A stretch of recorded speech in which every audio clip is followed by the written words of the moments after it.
Selamat pagi, hari ini hari Minggu tanggal 10 Oktober 2021. Menemani Anda menikmati hari ini, hari libur bersama dengan keluarga. Dan mungkin juga ada di antara Anda sekalian yang pagi ini siap-siap untuk mengikuti perayaan Ekaristi, entah itu secara online atau mungkin secara offline gitu ya. Hari ini kita bersyukur karena kembali mendapatkan rahmat kesehatan. Semoga kita mengawali hari ini juga dengan kesehatan, kemudian dengan tubuh yang segar, lalu juga dengan segala semangat yang boleh kita rasakan. Lebih-lebih, Anda bersama dengan keluarga bisa merasakan dan menikmati waktu bersama di pagi hari ini. Mungkin sekedar melakukan pekerjaan bersama, mungkin ada yang masak bersama hari ini, atau mungkin punya agenda bersih-bersih atau keluar bersama. Tetap harus mengikuti protokol kesehatan, karena bagaimanapun kepedulian kita dan juga niat kita untuk terus saling menjaga melalui protokol kesehatan menjadi sesuatu yang sangat-sangat bernilai sekarang ini untuk kehidupan bersama.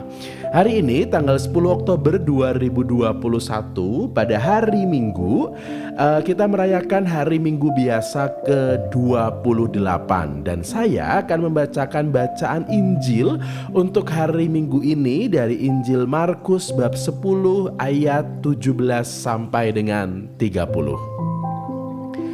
Pada suatu hari, Yesus berangkat meneruskan perjalanannya.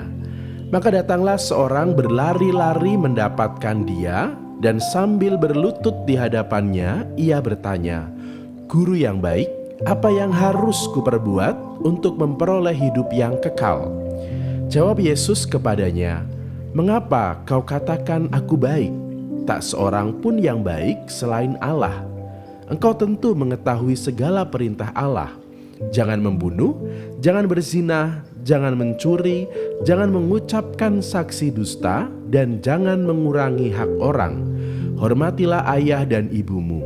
Kata orang itu kepada Yesus, "Guru, semuanya itu telah kuturuti sejak masa mudaku." Tetapi Yesus memandang dia dan menaruh kasih kepadanya, lalu berkata kepadanya, "Hanya satu lagi kekuranganmu. Pergilah, jualah apa yang kau miliki, dan berikanlah itu kepada orang-orang miskin, maka engkau akan beroleh harta di surga. Kemudian datanglah kemari dan ikutlah aku." Mendengar perkataan Yesus, orang itu menjadi kecewa, lalu pergi dengan sedih, sebab banyak hartanya. Lalu Yesus memandang murid-murid di sekelilingnya dan berkata kepada mereka, "Alangkah sukarnya orang yang beruang masuk ke dalam kerajaan Allah." Murid-murid tercengang mendengar perkataannya itu. Tetapi Yesus menyambung lagi, "Anak-anakku, alangkah sukarnya masuk ke dalam kerajaan Allah. Lebih mudah seekor unta melewati lubang jarum daripada seorang kaya masuk ke dalam kerajaan Allah." Para murid semakin gempar dan berkata seorang kepada yang lain, "Jika demikian, siapakah yang dapat diselamatkan?" Yesus memandang mereka dan berkata, "Bagi manusia hal itu tidak mungkin, tetapi bukan demikian bagi Allah. Sebab bagi Allah segala sesuatu adalah mungkin." Lalu berkatalah Petrus kepada Yesus, "Kami ini telah meninggalkan segala sesuatu dan mengikuti Engkau." Maka Yesus menjawab, "Sungguh, aku berkata kepadamu, barang siapa karena aku dan karena Injil meninggalkan rumah, saudara-saudarinya, ibu atau bapak, anak-anak atau ladangnya, pada masa ini juga ia akan menerima kembali 100 kali lipat rumah, saudara laki-laki, saudara perempuan, ibu, anak-anak, dan ladang, sekalipun disertai berbagai penganiayaan. Dan di masa datang ia akan menerima hidup yang kekal." Demikianlah sabda Tuhan. Terpujilah Kristus. Saudari-saudara sekalian, hari ini di hari Minggu biasa ke-28, Kita diajak untuk merenungkan sebagai seorang manusia, kerap kali di dalam hidup kita, kita selalu merindukan sesuatu yang indah, sesuatu yang baik. Layaknya seorang muda yang mengharapkan sesuatu indah, sesuatu yang baik, yaitu di dalam kehidupan kekal, sukacita surgawi yang dirindukan olehnya. Tetapi di saat kita merindukan sesuatu yang indah, merindukan surga, kita juga sadar bahwa sebagai manusia kita masih memiliki yang namanya kelekatan. Memiliki sesuatu yang membuat kita terikat secara batin atau mungkin juga secara fisik pada hal tersebut. Sebagai contohnya, mungkin di antara kita punya hobi yang kita miliki.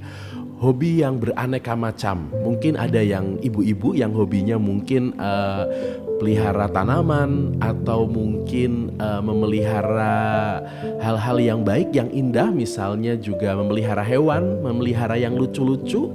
Atau mungkin di antara kita juga ada yang senang dengan koleksi-koleksi barang-barang tertentu, misalnya koleksi mainan atau koleksi buku, atau mungkin juga ada yang punya hobi koleksi barang-barang yang mewah, misalnya perhiasan atau kendaraan dan lain sebagainya.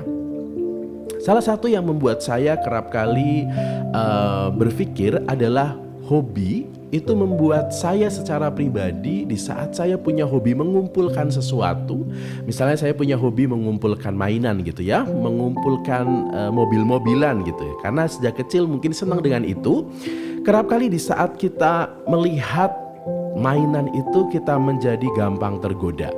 Kita akan melihat, kemudian kalau misalnya kebetulan kita sedang punya uang, lalu kita akan beli mainan itu, kemudian kita akan mengumpulkannya. Ada ketertarikan di dalam diri kita yang membuat kita tertarik, ingin memiliki, mengumpulkan, dan menjadikannya milik pribadi yang dirawat, kemudian dijaga, kemudian mungkin ditata gitu ya. Atau mungkin juga kerap kali kita punya koleksi yang ingin kita pamerkan kepada orang yang datang ke rumah kita. Tapi kalau misalnya suatu ketika kita diminta untuk memberikan apa yang sudah kita kumpulkan, sepertinya ada rasa berat yang kita rasakan di dalam hati kita.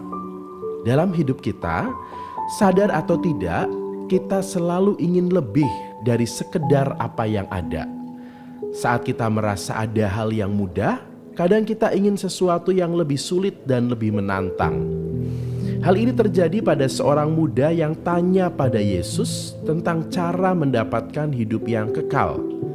Saat ia dapat jawaban yang mungkin sederhana dan mudah untuk ia lakukan, seperti jangan membunuh, jangan berzina, jangan mencuri, jangan mengucapkan saksi dusta, dan jangan mengurangi hak orang lain, menghormati ayah dan ibunya, ia sudah melakukannya.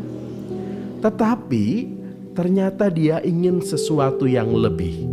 Maka di saat Yesus memberikan sesuatu yang lebih, yaitu menjual semua harta miliknya, dia jadi gamang, tidak berdaya, dan akhirnya sedih karena itu adalah hal yang sulit baginya. Dia sudah mengumpulkan harta sekian tahun, sudah sekian banyak harta ia miliki, tetapi tiba-tiba harta itu harus diberikan kepada orang lain. Dia menjadi sedih karena tidak mudah untuk melakukannya. Jika kita lihat apa yang disyaratkan Yesus untuk hidup kekal, pada syarat yang pertama, sebetulnya itu adalah syarat yang bisa kita buat dalam relasi kita dengan orang lain. Namun, di saat kita dihadapkan dengan diri kita sendiri, yaitu kerelaan untuk melepaskan keterikatan yang kita miliki, kita jadi sulit dan amat tidak mampu untuk itu. Kadang, sadar atau tidak, musuh terbesar yang paling sulit untuk kita hadapi dan kita kalahkan adalah diri kita sendiri, dengan segala macam keterikatan yang ada di dalamnya. Kita selalu ingin lebih dalam banyak hal.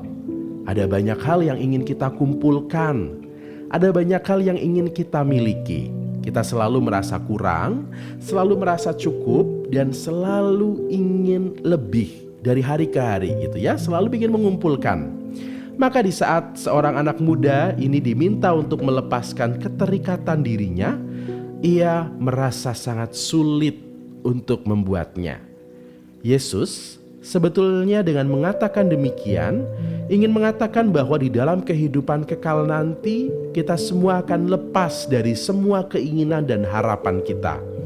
Kita hanya ingin memuji dan memuliakan Tuhan saja. Tidak ada lagi keinginan bekerja dengan gaji yang besar, jabatan yang tinggi, atau hobi yang menghabiskan waktu, atau keinginan untuk mengumpulkan apa yang kita sukai. Saudari-saudara sekalian, semoga di dalam hidup kita tidak lagi hanya memfokuskan apa yang kita buat di dalam setiap hari-hari kita pada sesuatu yang mungkin hanya sebagai pemenuhan dari keterikatan dan juga keinginan diri kita sendiri. Lebih-lebih kalau hal itu bersifat menimbun, mengumpulkan hanya untuk diri kita sendiri. Karena pada akhirnya kita akan menemukan bahwa itu semua harus kita tinggalkan kalau saatnya sudah berakhir bagi kita ada di dunia ini. Saatnya kita meninggalkan itu semua dan beralih untuk sampai kepada kehidupan kekal di mana tidak ada lagi keinginan untuk mengumpulkan di sana. Semoga hari ini, hari Minggu tanggal 10 Oktober 2021, kita semua juga bisa mensyukuri pertama-tama apa yang sekarang kita miliki. Menikmatinya dengan penuh rasa syukur karena itu adalah berkat Tuhan untuk kita hari ini. Tetapi kita juga harus sadar, di saat kita memiliki dan mendapat banyak berkat di dalam hidup kita punya panggilan dan juga kewajiban untuk menjadikan berkat itu sebagai berkat bagi orang lain. Semoga hari Minggu Anda menyenangkan. Semoga hari ini Anda semua bisa berkumpul bersama dengan keluarga dalam sukacita. Atau misalnya yang berlainan kota atau tempat tinggal juga semoga tetap bisa kontak dengan anggota keluarga Anda. Dan semoga hari ini dalam sukacita kita juga senantiasa dapat merasakan kebaikan dan berkat yang Tuhan berikan kepada kita. Tidak hanya selalu mencari dan mengejar, tetapi juga mensyukurinya. Karena dengan mensyukurinya, kita bisa menikmatinya. Dengan menikmatinya, kita akan menemukan kebahagiaan bersama dengan Tuhan. Terima kasih, selamat hari Minggu, selamat pagi, selamat mengalami sukacita dan kebahagiaan, dan semangat pagi hari ini.